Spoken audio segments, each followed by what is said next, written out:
ಎರಡನೇದು ಏನಂದರೆ ಏಜ್. ಒಂದು ಕಾಲ ಇತ್ತು ನಮ್ಮ ಹತ್ರ ಕ್ಲಿನಿಕ್ನಲ್ಲಿ ಬರುವ ನಿಮ್ಮೂರ್ದವ್ರು ಬರುತ್ತೆ ಪೇಷಂಟ್ನಲ್ಲಿ ಅಬೋ 45 ವರ್ಷ 50 ವರ್ಷದವ್ರು ಜಾಸ್ತಿ ಬರೋರು. ಕೊರೋನಾಕ್ಕಿಂತ ಮುಂಚೆ ಎಲ್ಲ ಸ್ವಲ್ಪ ಮಿಡ್ ಏಜ್ ಅಥವಾ ಓಲ್ಡ್ ಏಜ್ದವರು 80% ಜನ ಅವ್ರು ಬರ್ತಿದ್ರು. ಸ್ವಲ್ಪ ಜನರಿಗೆ ಸ್ಟ್ರೆಸ್ ಇರ್ತಿದ್ದು, ಫಿಸಿಕಲಿ ಇನ್ಯಾಕ್ಟಿವ್ ಇರ್ತಿದ್ರು, ರೆಗ್ಯುಲರ್ಗೆ ವಾಕ್ ಮಾಡೋಕ್ಕೆ ಟೈಮ್ ಸಿಗ್ತಿರ್ಲಿಲ್ಲ, ಪ್ರಾಪರ್ ನಿದ್ದೆ ಇರಲಿಲ್ಲ, ನೈಟ್ ಶಿಫ್ಟ್ ಮಾಡ್ತಿದ್ರು. ಆಮೇಲೆ ಶುಗರ್ ಇದೆ, BP ಇದೆ, ಥೈರಾಯ್ಡ್ ಇದೆ, ಇದಕ್ಕಾಗಿ ಮೆಡಿಸಿನ್ ತಗೋತಾ ಇದ್ದಾರೆ. ಅದರ ಸೈಡ್ ಎಫೆಕ್ಟ್ದಿಂದ ಆವಾಗ ಮಿಡ್ ಏಜ್ದಿಂದ ಓಲ್ಡ್ ಏಜ್ನಲ್ಲಿ ಜಾಸ್ತಿ ಬರ್ತಿತ್ತು. ಬಟ್ ಇವಾಗ ಏನಾಗಿದೆ, ಪೋಸ್ಟ್ ಕೋವಿಡು ಯಂಗ್ ಹುಡುಗರು ತುಂಬ ಜಾಸ್ತಿ ಆಗಿಬಿಟ್ಟಿದ್ದಾರೆ. ಅದಕ್ಕೆ ಇವಾಗ ತುಂಬ ಬೇಗ early exposure to sexual videos content ಇರ್ಬೋದು, ಅದು ನೋಡೋದು, ಅದ್ರ ಬಗ್ಗೆ ಓವರ್ ಥಿಂಕ್ ಮಾಡೋದು, ಹಸ್ತಮೈಥುನ ಚಟ. ಎಷ್ಟೋ ಜನರಿಗೆ ಹೇಳಿದ್ದೀನಿ ಹಸ್ತಮೈಥುನದಿಂದ ಏನಾಗುತ್ತೆ, ನರ ದೌರ್ಬಲ್ಯತೆ ಬರುತ್ತೆ. ಇಲ್ಲ ಸರ್ ಸುಮ್ಮನೆ ಹೇಳ್ತೀರಾ, ಎಲ್ಲ ಡಾಕ್ಟರ್ ಹೇಳ್ತಾರೆ ಹಸ್ತಮೈಥುನ ಮಾಡಿದ್ಮೇಲೆ ಏನೋ ಪ್ರಾಬ್ಲಮ್ ಆಗಲ್ಲ, ನೀವು ಎಷ್ಟು ವೀರ್ಯ ಚೆಲ್ತೀರಾ ಅಷ್ಟೇ ವೀರ್ಯ ಬರುತ್ತೆ, ನೀವು ಹೆಂಡತಿ ಜೊತೆಗೆ ಸೇರಿದ್ರೂ ವೀರ್ಯ ಹೋಗುತ್ತೆ, ಹಸ್ತಮೈಥುನ ಮಾಡಿದ್ರೂ ಹೊರಗಡೆ ವೀರ್ಯ ಹೋಗುತ್ತೆ. ಸೊ ಅದರ ಎರಡನಲ್ಲಿ ಯಾವುದೋ ವ್ಯತ್ಯಾಸ ಇಲ್ಲ. ಸೊ ಸುಮ್ಮನೆ ಹಸ್ತಮೈಥುನ ಬಗ್ಗೆ ನೀವು ಹೇಳಿಬಿಟ್ಟು ಜನರನ್ನ ಗಾಬರಿ ಪಡಿಸ್ತೀರಾ ಅಂತಲೂ ಎಷ್ಟೋ ಬುದ್ಧಿವಂತರು ನಮ್ಮ ಕಮೆಂಟ್ ಬಾಕ್ಸ್ನಲ್ಲಿ ಕಮೆಂಟ್ ಹಾಕಿದ್ದಾರೆ. ತುಂಬ ಜನರಿಗೆ ನಾನು ರೆಸ್ಪಾಂಡು ಮಾಡಲ್ಲ. ಬಟ್ ಇದ್ರ ಬಗ್ಗೆನೇ ನಾನು ಮತ್ತೊಂದು ವಿಡಿಯೋ ಮಾಡ್ತೀನಿ with proof, with scientific data.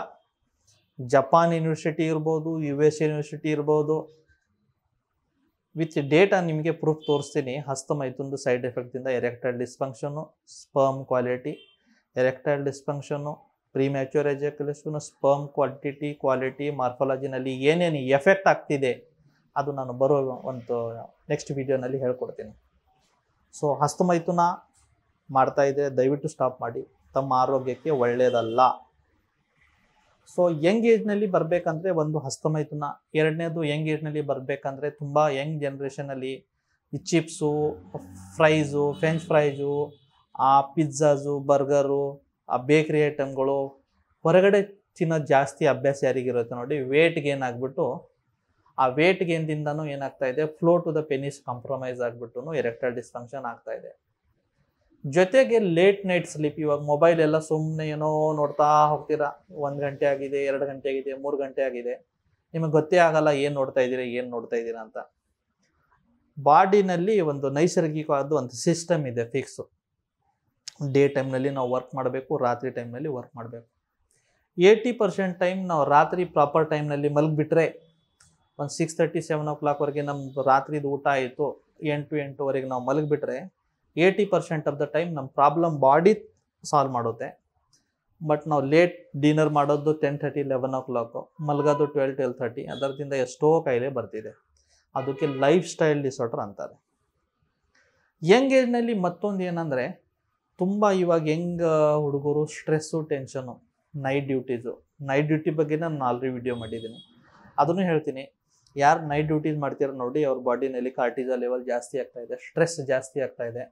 ನಿಮಗೆ ಅನಿಸುತ್ತೆ ನಾವು ಡೇ ಟೈಮ್ನಲ್ಲಿ ಮಲಗ್ತಾ ಇದ್ದೀವಿ ಅಂತ, ಬಟ್ ಅದು ಇಂಪ್ರಾಪರ್ ಸ್ಲೀಪ್. 1-2 hours ಮಲಗ್ತೀರಾ, ಮತ್ತೆ ಎದ್ದೇಳ್ತೀರಾ, 1 hour ಆದಮೇಲೆ ಮತ್ತೆ ಮರ್ತೀರಾ. ಮೇ ಬಿ ಫಿಸಿಕಲಿ ತಾವು ಕಾಟ ಮೇಲೆ ಬಿದ್ದಿರ್ಬೋದು, ಬಟ್ ಮಾನಸಿಕವಾಗಿ ತಮಗೆ ನಿದ್ದೆ ಬರಲ್ಲ, ಮಾನಸಿಕವಾಗಿ ಎಷ್ಟು ಸ್ಟ್ರೆಸ್ ಆಗಬೇಕು ಅಷ್ಟಾಗಲ್ಲ.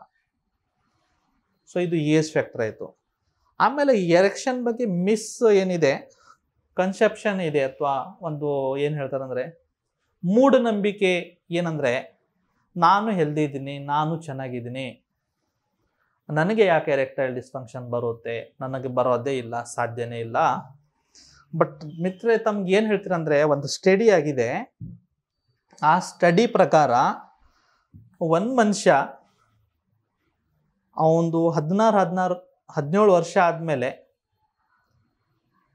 65-70 ವರ್ಷ ಆಗೋವರೆಗೆ one or other time some other sexual ಪ್ರಾಬ್ಲಮ್ನಲ್ಲಿ ಅವನು ಫೇಸ್ ಮಾಡ್ತಾನೆ. ಒಬ್ಬರೊಬ್ಬರಿಗೆ 18 ವರ್ಷಕ್ಕೆ ಬರ್ಬೋದು, ಒಬ್ಬರೊಬ್ಬರಿಗೆ 25 ವರ್ಷಕ್ಕೆ ಬರ್ಬೋದು, ಒಬ್ಬರೊಬ್ಬರಿಗೆ 50 ವರ್ಷದಲ್ಲಿ ಕೂಡ ಬರ್ಬೋದು. ಸೊ ಈ ಕಾಯಿಲೆ ನನಗೆ ಬರೋದೇ ಇಲ್ಲ ಅಥವಾ ಬರಲ್ಲ ಅಂತ ಹೇಳೋದು ತಪ್ಪು. ಬರಬಾರ್ದು, ಬಂದಿಲ್ಲ ಅಂದರೆ ಒಳ್ಳೆಯದು. ಅದು ಬರಬಾರ್ದಂದ್ರೆ ಫಿಸಿಕಲಿ ತಾವು ಆ್ಯಕ್ಟಿವ್ ಆಗಿ ಇರಿ.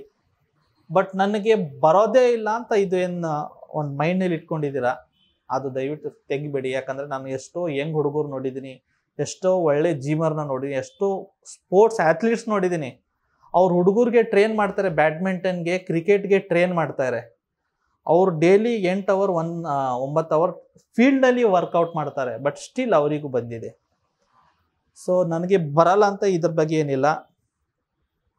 ತುಂಬ ಜನರಿಗೆ ಮತ್ತೊಂದು ಏನಿದೆ ಅಂದರೆ, ಅದು ನೈಸರ್ಗಿಕವಾಗಿ ತನ್ನ ಪಾಡಿಗೆ ತಾನೇ ನ್ಯಾಚುರಲಿ ರೆಡಿ ಆಗುತ್ತೆ, ಅದಕ್ಕೇನು ಟ್ರೀಟ್ಮೆಂಟ್ ಬೇಕಲ್ಲ ಅಂತ. 50 to 60% ಆಫ್ ದ ಟೈಮ್ ನ್ಯಾಚುರಲಿನೇ ಸ್ವಲ್ಪ ಲೈಫ್ ಸ್ಟೈಲು ರೆಗ್ಯುಲರ್ ಫುಡ್ನಲ್ಲಿನೇ ತಾವು ಇದಕ್ಕೆ ರಿಕವರ್ ಮಾಡಿಸ್ಬೋದು. ಬಟ್ 1 ಮಂತು 2 ಮಂತು ನೈಸರ್ಗಿಕವಾಗಿ ತಾವು ನ್ಯಾಚುರಲಿ ರೆಡಿ ಆಗಿಲ್ಲ ಅಂದರೆ ಯಾವುದೋ ಒಂದು ಡಾಕ್ಟರ್ದು ಕನ್ಸಲ್ಟೇಷನ್ ತಮಗೆ ಬೇಕೇ ಬೇಕು. ಯಾಕಂದರೆ ಈ ಪ್ರಾಬ್ಲಮ್ ಎಷ್ಟು ಬೇಗ ಡಾಕ್ಟರ್ ಹತ್ರ ಹೋಗಿ ಅವ್ರದ್ದು ಸಲಹೆ ಪಡಿತೀರಾ ಅಷ್ಟು ಬೇಗ ಇದಕ್ಕೆ ನೀವು ರೀಟ್ ಮಾಡ್ಬೋದು. ನೀವು ಎಷ್ಟು ಕ್ರೋನಿಕ್ ಮಾಡ್ತೀರಾ, ಎಷ್ಟು ಅದಕ್ಕೆ ಪ್ರೊಲಾಂಗ್ ಮಾಡ್ತೀರಾ, ಕದ್ದಿ ಮುಚ್ಚಿಡ್ತೀರಾ, ಸೆಕ್ಸ್ ಪ್ರಾಬ್ಲಮ್ ನಾನು ಹೇಗೆ ಹೇಳಿ ಮುಜುಗರ ಅಂತ, ಅಷ್ಟು ಪ್ರಾಬ್ಲಮ್ ಇದು ಜಾಸ್ತಿ ಆಗ್ತಾ ಹೋಗುತ್ತೆ. ಆಮೇಲೆ ಇದರದಿಂದ ಮತ್ತೆ ಬೇರೆ ಕಾಯಿಲೆ ಏನಾದರೂ ಇಂಡಿಕೇಶನ್ಸ್ ಇದೆಯಾ, ನನಗೆ ನಿಮುರಿಕೆ ಆಗ್ತಾ ಇಲ್ಲ ಅಂದರೆ ಅದರದಿಂದ ಬೇರೆ ಏನಾದರೂ ಸಮಸ್ಯೆ ಆಗ್ಬಹುದಾ? ಸ್ಪೆಷಲಿ ಯಂಗೇಜ್ನಲ್ಲಿ ಯಾವಾಗ ಎರೆಕ್ಟೈಲ್ ಡಿಸ್ಫಂಕ್ಷನ್ ಬರುತ್ತೆ ನೋಡಿ, ನಾವು ಬೇಸಿಕ್ ಒಂದು ಲಿಪಿಡ್ ಪ್ರೊಫೈಲು, ಶುಗರ್ ಟೆಸ್ಟು, ಆಮೇಲೆ ECG ಮತ್ತು ಒಂದು ಕಂಪ್ಲೀಟ್ ಕಾರ್ಡಿಯಾಕ್ ಸ್ಟಡಿ ಮಾಡ್ತೀವಿ. ಯಾಕಂದರೆ ಒಂದು ಸ್ಟಡಿ ಹೇಳುತ್ತೆ, ಯಂಗ್ ಏಜ್ನಲ್ಲಿ ಸ್ವಲ್ಪ ಎರೆಕ್ಟೈಲ್ ಡಿಸ್ಫಂಕ್ಷನ್ ಬಂದರೆ there is a possibility of cardiac ailment within next 3 years. ಯಂಗ್ ಹುಡುಗರ್ನಲ್ಲಿ ಸ್ವಲ್ಪ ನರ ದೌರ್ಬಲ್ಯತೆ ಬಂದರೆ ನೆಕ್ಸ್ಟ್ 3 ಅಥವಾ 4 ವರ್ಷ ಒಳಗಡೆ ಅವನಿಗೆ some or other heart related complications ಬರ್ಬೋದು. ಯಾಕಂದರೆ ಇಟ್ ಈಸ್ ಎ ಇಂಡಿಕೇಶನ್, ಯಾವಾಗ ಕೆಳಗಡೆ ಫ್ಲೋ ಕಡಿಮೆ ಆಗಿದೆ ಅದರ ಅರ್ಥ ಈವನ್ ಹಾರ್ಟ್ ಕೂಡ ಫ್ಲೋ ಕಡಿಮೆ ಆಗ್ತಿರ್ಬೋದಾ ಅಂತ. ಸೊ ಇದರಿಂದ ಬೇರೆ ಕಾಯಿಲೆ ಬರ್ಬೋದಾ, ಇದಕ್ಕೆ ಮುನ್ಸೂಚನೆ. ಸೊ ಇವಾಗ ನಾವು ಏನೇನು ಮಾಡಬೇಕು, ಇದು ಬೋನಸ್, ಇದು ರೈತ ಕ್ವಶನ್ಸು. ಇವಾಗ ತಾವು ಏನೇನು ಮಾಡಬೇಕು? ಒಂದು, ಇಫ್ ಇನ್ ಕೇಸ್ ತಮಗೆ ವೇಟ್ ಇದ್ದರೆ ವೇಟ್ ಲಾಸ್ ಮಾಡ್ಕೊಳ್ಳಿ. ಎರಡನೇದು, ಬ್ಯಾಲೆನ್ಸ್ ಡೈಟ್ ತೊಗೊಳ್ಳಿ, ಅದರಲ್ಲಿ oil junk food cut down ಮಾಡಿ. ಆಲ್ಕೋಹಾಲ್ ಸ್ಮೋಕ್ ಮಾಡ್ತೀರಂದರೆ ಅದನ್ನು ಕಟ್ ಮಾಡಿ. ಆಮೇಲೆ ಒಳ್ಳೆ ನಿದ್ರೆ ಮಾಡ್ಕೋಬೇಕು. ಆಮೇಲೆ ನಿಮಗೆ ಯಾವುದು ಫಿಲ್ಮ್ ಇಷ್ಟ, ಯಾವುದು ಹಾಡ ಇಷ್ಟ ಅದು ನೋಡ್ರಿ. ಮತ್ತೊಂದು ಸ್ಟಡಿ ಏನು ಹೇಳುತ್ತೆ ಅಂದರೆ, ನೀವು ಎಷ್ಟು ನಗನಗ್ತಾ ಇರ್ತೀರಾ, ಎಷ್ಟು ಜೋರಾಗಿ ನಗಿತೀರಾ ಅಷ್ಟು ಇದು ಸಮಸ್ಯೆ ಕಡಿಮೆ ಇರುತ್ತೆ. ಯಾರು ರಿಸರ್ವ್ಡ್ ಇರ್ತಾರೆ, ಜಾಸ್ತಿ ಬೇರೆಯವ್ರ ಜೊತೆಗೆ ತಮ್ಮ ಪ್ರಾಬ್ಲಮ್ನ ಹಂಚ್ಕೊಳ್ಳಲ್ಲ, ಅವರು ಆಫೀಸು ಮನೆ ಆಫೀಸ್ ಅಂದ್ರೆ ಒಂದು ಮಾಮಾಸ್ ಬಾಯ್ ಅಂತ ಹೇಳ್ತಾರೆ ನೋಡಿ, ಆ ಥರ ಇದ್ದರೆ ಅವ್ರನ್ನಲ್ಲಿ ಸ್ವಲ್ಪ ಇದು ಜಾಸ್ತಿ. ಸೊ ಎರೆಕ್ಟೈಲ್ ಡಿಸ್ಫಂಕ್ಷನ್ ಬಗ್ಗೆ ನಮ್ಮ ಹತ್ರ ಏನು ಕಮೆಂಟ್ ಬಾಕ್ಸ್ನಲ್ಲಿ ಏನೇನು ಕ್ವಶನ್ಸ್ ಬಂದಿತ್ತು ಅದ್ರ ಬಗ್ಗೆ ನಾನು ದೀರ್ಘವಾಗಿ ಆನ್ಸರ್ ಮಾಡಿದ್ದೀನಿ. ಸ್ಟಿಲ್ ಏನಾದರೂ ಡೌಟ್ ಇದ್ದರೆ ತಿರ್ಗಾ ಕಮೆಂಟ್ ಬಾಕ್ಸ್ನಲ್ಲಿ ಕಮೆಂಟ್ ಮಾಡಿ, ಪರ್ಟಿಕ್ಯುಲರ್ ವಿಷಯ ಬಗ್ಗೆ ನಾನು ಮಾತಾಡ್ತೀನಿ. ಧನ್ಯವಾದ. ಎಷ್ಟು ಮಿನಿಟ್ ಆಗಿದೆ?